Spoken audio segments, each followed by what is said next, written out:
Good morning. Wonderful crowd this morning. We appreciate our visitors today. We have several. And we'd like to let you know that it's important to us that you chose to be here, and we thank you for that. And you won't see a red carpet, but it's rolled out there for you, and we hope that you'll be back. You know, for years, I'd always thought that making announcements was just one of those chores and jobs that you'd rather not do. And it's very difficult to make the announcements interesting because they're just announcements. I mean, how? And in recent years, I've concluded that nobody does that better than Paul Word until today. Chris Bishop does it well too. He's right up there with Paul in terms of making the announcements a little more interesting than they might normally be. So, Chris, if you take that as a compliment, then there you go. If not, we'll discuss it afterwards. Okay. All right, one other announcement. We have a young couple that desires to place membership with Mablevale. That's Paxton and Kylie Davis, and Paxton and Kylie are seated right over here behind Jean and Lou. So Paxton and Kylie, for a second, would you just stand? All right. Okay, there you go. Thank you. Probably by now you know Paxton and Kylie Davis. They've been with us for quite some time now. They are involved in activities. Paxton leads singing. Kylie's been involved in activities with the ladies back here in the back and other things. And we're most grateful to have them. We're very happy that they elected to call Mablevale home. And when you place membership, that's what you do. You choose a congregation, you call it home. This is where you're going to be. You're going to serve and work and worship under the oversight of the elders here. And so they have desired to make that known. And so we welcome Paxton and Kylie. And their information will be in the newsletter e-bulletin tomorrow, so you can get that and add that to your directory or your phone or however you do it. So, and be sure to speak with them this morning and welcome them here. We're so grateful to have them. I'm grateful that they chose us.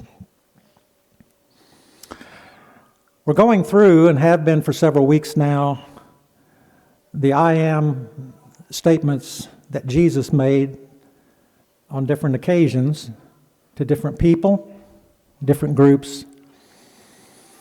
There's 7 of them altogether, and they're all in the book of John.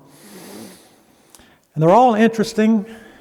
They're all meaningful in one way or another. And I suspect that it might be that this one this morning is the one that will have more of an impact on you and me than any of the others. That takes nothing away from the others at all. It's just that it will have an impact on you. It has for years, very likely, and it still does. When that impact is present in a person, when it's present in you, when it's present in someone else, you know it.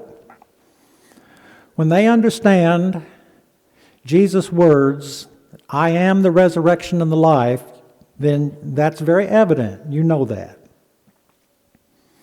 And it's very comforting when they understand that and when you understand that. And when people do not understand that, it's sad. Last week, as you know, actor Gene Hackman died. Or his death was announced, at least. his body found along with his wife and their dog. They'd been dead for quite some time. But anyway, the news came out last week. And of all of the celebrities or whoever that reacted to the news, I saw Bill Murray in an interview when he learned of the death of Gene Hackman. And Bill Murray said, "Gene, I hope you're well wherever you are." And I thought about that for a while. I hope you're well wherever you are. What would Bill Murray think? What does he think of where Gene Hackman is? What's his idea of, well, Gene Hackman's dead. I hope everything's okay wherever you are. That's sad to me. I don't know how you react to that, but it's sad because there's no comfort in the realization that Gene Hackman has the assurance of believing in Jesus, and by living in obedience to Him, having the comfort of knowing I am the resurrection and the life. And we hold on to that tenaciously because that means everything to you. In our text, in John 11:25 and 26, Jesus was talking to Mary, and he made this promise to Mary: I am the resurrection and the life. And he said, though you may die, he shall live. Whoever lives and believes in me will never die. Different sense of death at that point. And he asked Mary a question.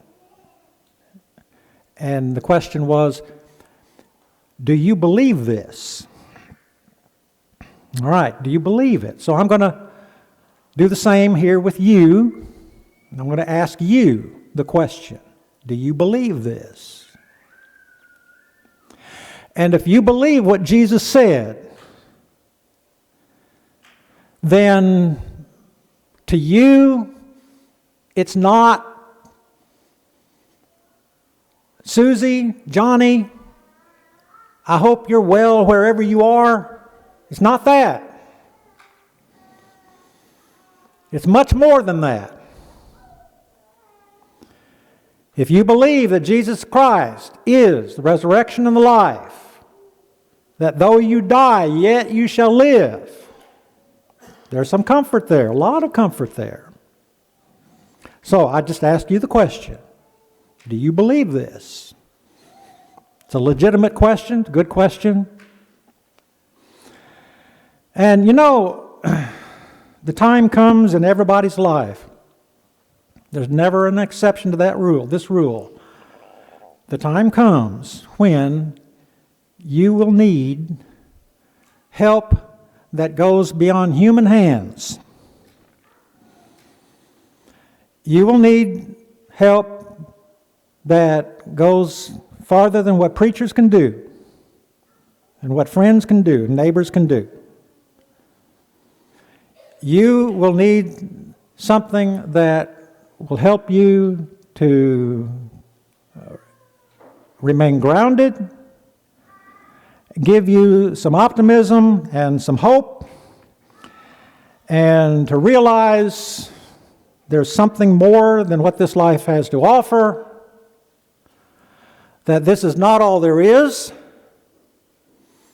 that Jesus Christ is the resurrection and the life, That time comes for everybody, and you'll need that because human hands are weak and people can only do so much. And I'm not suggesting that people don't help you.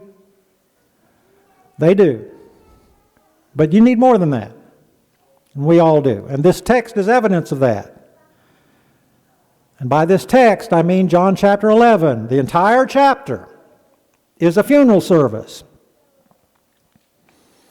It's very interesting because it gives us insights into what occurred leading up to, during, and after the funeral service of Lazarus and Jesus' involvement with him and his two sisters. He was very close friends with these people. This was a family that took him in on occasion. He'd spend time in their home. And so they weren't just your average friend. They were very close friends to him. And he loved them. And you'll pick up on that throughout John chapter 11, his love for Lazarus and Mary and Martha. All right, so this chapter is about love. It's about friendship. It's about delay, unseemly delay. And you wonder why? Well, we know why. It's about sickness. It's about death. It's about Jesus. It's a perfect picture of the human condition. Everybody goes through it. And it's a very clear image of what we experience, what happens to us, and what we hold on to if we believe that Jesus is the resurrection and the life, if we believe that. So, going down through the chapter, I'm not going to deal with all of it. It's lengthy. It does deserve a good reading, so read it, please. Ponder it. But I want to hit just a few points here around the promise that Jesus made, the assurance that he gave Mary. I am the resurrection and the life. And all around that are certain thoughts that we need to consider a little bit today. One of them is something that we all do, and that is Jesus waited. He waited. When he received news of the illness, the sickness of Lazarus, in verse 3. Got your Bible open? All right, verse 3. The sisters, they work together. They're always together. They're never apart. Well, a little bit, they are. But they sent to him, they sent him word. Lord, behold, he whom you love is sick. Your friend is sick. Our brother is sick. You and our brother are close. You're tight, as we might say. He's sick, and it's not good. So they let Jesus know about it, and when he heard that, he said, this sickness is not unto death, but for the glory of God, that the Son of God may be glorified through it. Now, Jesus loved Martha and her sister and Lazarus. So when he heard that he was sick, he stayed 2 more days in the place where he was. Now, I want you to think about that for a moment, because this is very interesting. Jesus waited. When he got news of Lazarus, Lazarus is he's in the ICU basically.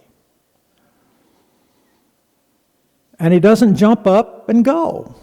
Now, when you're close to people, if you have close friends and close family, if you get word, text, phone call, whatever, so-and-so is sick, she's in the ER, she's in the intensive care, she's in the... What do? You don't just sit there, probably. You do something. You go. If you can go to the hospital room, you go.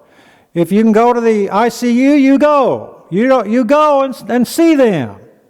If you have a heart, that's what you do. Jesus waited 2 more days. Now, why would you wait? Why would you delay like that? Well, he said it's for the glory of God, that the Son of God may be glorified through it.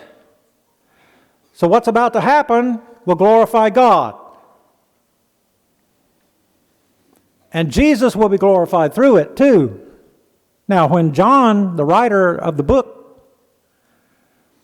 speaks of Jesus being glorified, he has the cross in mind. So what is about to happen will precipitate Jesus being crucified, his raising Lazarus from the dead will be part of that, and he will be executed on the cross. So that's Jesus knows that. And the reason for his delay is because of that, along with the glory of God. And sometimes, in this case, and in other cases, sometimes love waits. He didn't jump up, go to the bedside, and heal Lazarus. He just waited a couple of days, and that was all it took. And there's a reason for that, although the sisters don't understand it. And you can see that they don't understand it, because they're going to confront him about it a little bit later. In fact, that's our next thought here. Not only did Jesus wait, but the sisters wondered. You know how it is with people. You've done it. You put the news out, got the news out that so-and-so is sick, and nothing happened. Or at least not what you thought would happen. In this case, Jesus didn't react immediately. And the sisters wondered, well, what's going on there? So in verse 21, here's Martha. And Martha, in verse 20, as soon as she had heard that Jesus was coming, she went to meet him. And Mary was sitting at home. And Martha said to Jesus, Lord, if you had been here, my brother would not have died. What does she mean by that? If you'd been here, he wouldn't have died. Well, she knew what Jesus could do. She knew he'd healed people before. It's a very simple matter for him. He would have healed Lazarus if he had been there. And if he'd been there, if he'd acted quickly, we wouldn't be going through all this. And so she lets him know about it. Well, that's okay. She wonders, why didn't you come on? You could have done something. And then later on, Mary does the same thing. Look, verse 32. Then Mary, who'd been sitting at home, earlier, Mary came where Jesus was. She saw him. She fell down at his feet, saying, Lord, if you had been here, my brother would not have died. So, 2 sisters on the same page, and they're approaching Jesus. If you had done this, he wouldn't have died. Now, you know what? Funerals have a way of reminding us that things don't always go according to plan. And funerals have a way of teaching us that what ifs don't help the situation. And we can sit there and we can bemoan and blame ourselves or blame somebody else and say, well, if we had done this or if you had done that or whatever, then this wouldn't have happened. And it doesn't do any good to do that. It's pointless.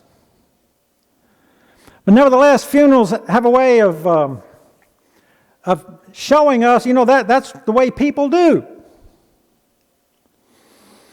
So in verse 23, Jesus said, after Martha kind of a little bit criticized him, I guess, he said, your brother will rise again. And you'll notice that he didn't promise to bring him back from the dead. He didn't say that he would rise from the dead, although that was true too. He just said, your brother will rise again. And Mary's thinking, I've been to Bible school before. I know that. I understand the resurrection. I believe in the resurrection. And she said, I know that he'll rise again in the resurrection at the last day. And so Mary, growing up on the Old Testament, had some understanding of the resurrection. So Genesis 22 would suggest to you, Abraham and Isaac and Abraham's offering Isaac and so forth. And Hebrews 11 telling us that Abraham believed that Isaac would rise again, that he would come back. And that's a faith that Abraham had. So, he understood some things. Martha understands some things. And she takes some comfort in that, yes. But she's not keyed in to what the Lord was actually saying. But she had a theoretical knowledge that, there'll be a resurrection, but it didn't mean anything to her in the here and now. So Jesus said, your brother's going to rise again. And she said, I know. And so here we come back to our text in verse 25. So he takes her away from what she's thinking to what's going on now in terms of Lazarus. I am the resurrection. You believe in a resurrection, but I am the resurrection. I am. That's deep and that's personal. He who believes in me, though he die, yet shall he live. All right, so here's the claim of Jesus. And what it did for Martha and for Mary, I hope it does for you, because it changes your outlook of life and death and what happens after that. And if it changes your outlook of this whole bleak picture of sickness and death and the agony that it brings, if it changes your picture of that, then it's all centered on Jesus, you see.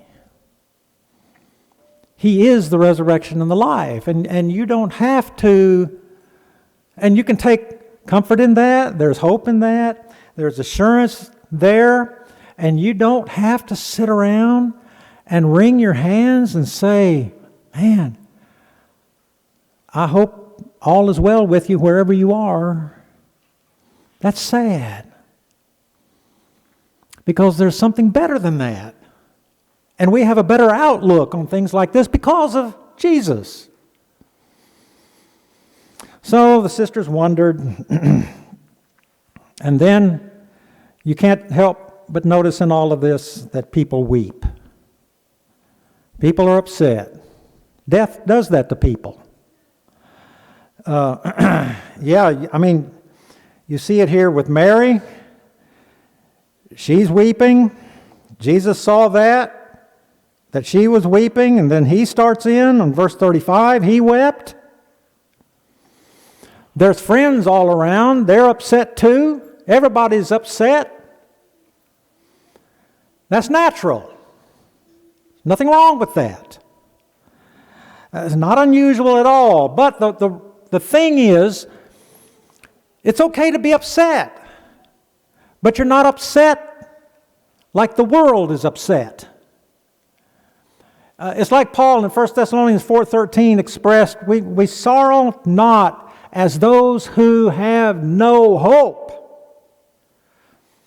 People who have no hope sorrow. But it's a pointless sorrow. It offers nothing. It just says, wherever you are, I hope you're okay. That's what it does. But here's a sorrow. It's okay to weep and cry and shed tears and all that. But there's the realization, you know what? Jesus is the resurrection and the life. I believe that. I live obediently to Him. And because of that, it changes my perspective on things. I have a different outlook altogether. Now, that doesn't mean that you go around pretending like things aren't going to happen. We don't pretend like we're not going to die. Although, we dread it, we worry about it, we fear it, we do everything we can to avoid it, but one of these days we're going to close our eyes for the last time. But then there's that realization, Jesus is the resurrection and the life. And you take that with you every day. And that goes deep into your heart, and that means something to you, and it changes your perspective on things. And as you read this chapter, you watch all of that play out. And later on in chapter 11 here, when Lazarus walked out of the grave, still in his grave clothes, that was a picture of what that assurance means. That I am the resurrection and the life. Do you believe that? Jesus asked. And now they're seeing it before their very eyes, what that meant. And that miracle had a lot of witnesses to it. It had a lot of critics too. There were people who were divided over it. And that's what the Word of God does. People don't all see it alike. Sometimes people are divided over things. And these people were. But Lazarus walked out of that grave. And as a sheer demonstration of what Jesus meant, I am the resurrection and the life. You may die, but you'll live again. Yeah, here's a miraculous demonstration of it. But the deeper meaning for us is there's physical life, there's death, there's spiritual life, eternal life for those who believe what Jesus said. Believe Him. And that word believe is an all-encompassing word. It's not, okay, in my mind, yeah, I think that's right. There's more to it than that. There's a life of obedience to Jesus all the way through. And that translates into hearing, believing, repenting, confessing, and being baptized, all of that. And faithful life too. And it comes back, the question then comes back to us. Do we believe that? Do you believe it? Jesus asked Mary, I ask you, do you believe it? All right. Of all the I ams, this one is the one that you'll carry with you every single day. And you need to ponder it, because this one will put you in a right relationship with the Lord and keep you there. If you believe it, if you'll live in a life of obedience to Him. And if you need to respond to that, then do so while we stand and sing now to encourage you.